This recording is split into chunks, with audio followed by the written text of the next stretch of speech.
Hello there and welcome to another episode of the Creepy Froggy vlog.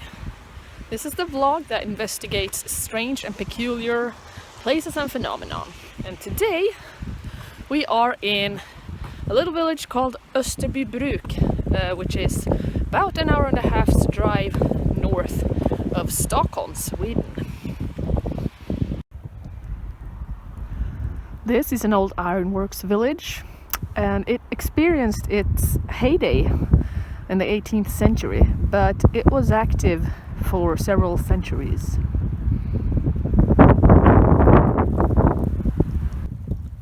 So why are we looking at this place? Well, this place has quite a few legends that have to do with the devil. Among them, a contract that was signed with the devil. It's not hard to understand why thoughts of how the devil was active in this community thrived, because all the work took place underground. And the underground is connected to the heat of the earth, where, hell might be. And working in the iron industry was very dangerous, especially down in the mines. So a lot of people turned to higher powers for protection. And some of them, instead of turning to higher powers, turned to lower powers, that of the devil, to bargain with him, to plea with him for protection in exchange for, maybe your soul. It was also sometimes thought that people who were especially skilled in their ironworks trades, such as smithing or forging, working down in the mines, that they had acquired their skills supernaturally by signing contracts with the devil. Sometimes, if you would get close to them when they were working in front of the fire in the forge, you could see the secrets of the forgers, the smiths. You would see little demons dancing in the light of the fire, or you could see the face of the devil in the flames of the fire. One legend from this village is about a smith. He wanted to acquire magical skills within his trade, but he knew that he had to sell his soul in order to do that.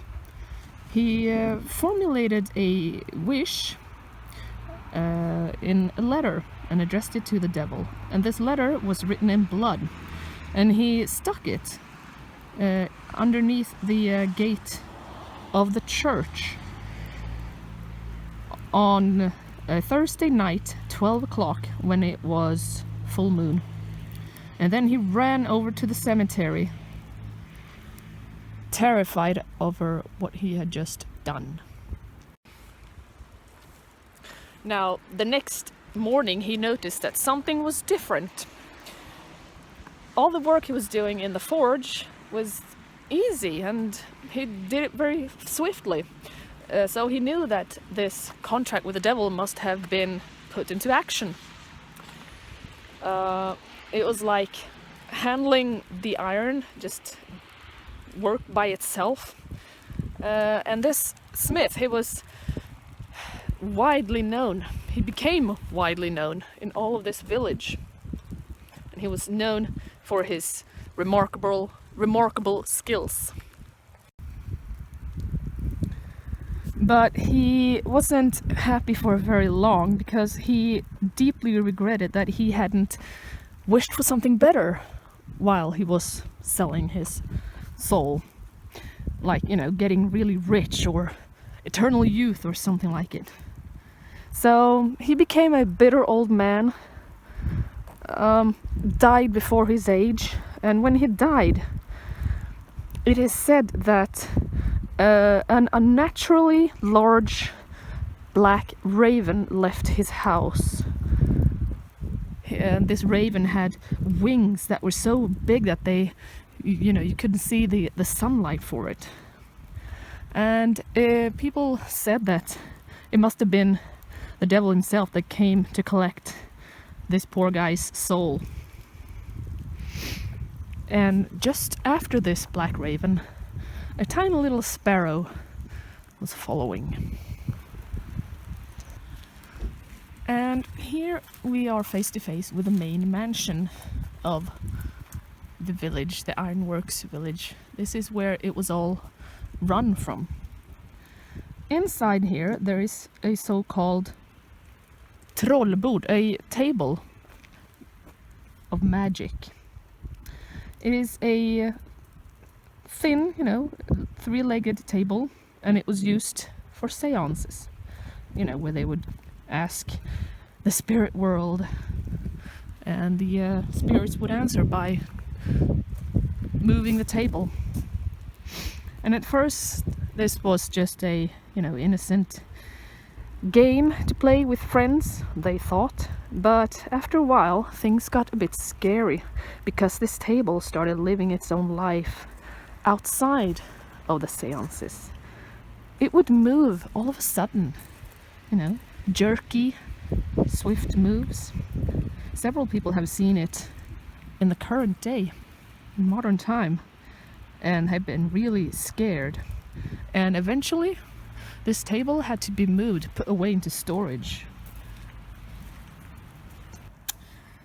And one of the guys who ran this whole operations was a man called Per Adolf Tam, also called Gammeltammen. Gammel, old, because he became very old. He ruled over this place for over 50 years, between 1802 and 1856. And during his last years, he would always sit in a wheelchair in the main building. And people say that he hasn't left the building long after his death, because they have seen this wheelchair move on its own on several occasions. In modern day time, staff working here have seen this wheelchair move.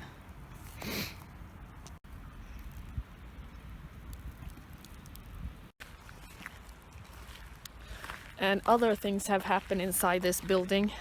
They have hangers for people to put their coats on, and they have moved on their own.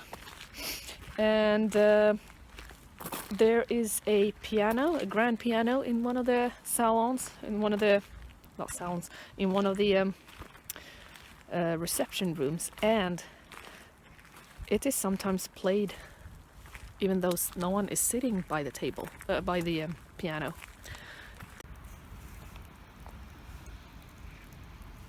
And a person who works in here has seen the Black Lady. She's a figure that is sometimes seen. She wears a dark long dress, and it drags on the floor as she walks. And on one special occasion, this member of staff, she saw this Black Lady, and it was walking away from her through the hallways, walking through room after room, and then all of a sudden she just vanished. And apart from the Black Lady, there's also a White Lady that is sometimes seen around here.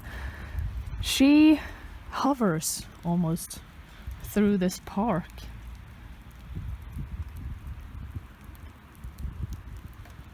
She goes towards this pond and hovers above it, but there's no reflection of her in the water as she does it. Sometimes she is referred to as a supernatural being that in Swedish folklore lured people, mainly men, to drown by luring them into the water with her beauty.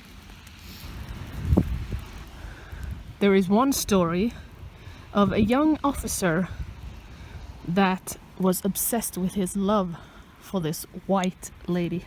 One evening, he followed her beautiful creature as she walked along the path through the park. The morning after, they found him drowned in this pond.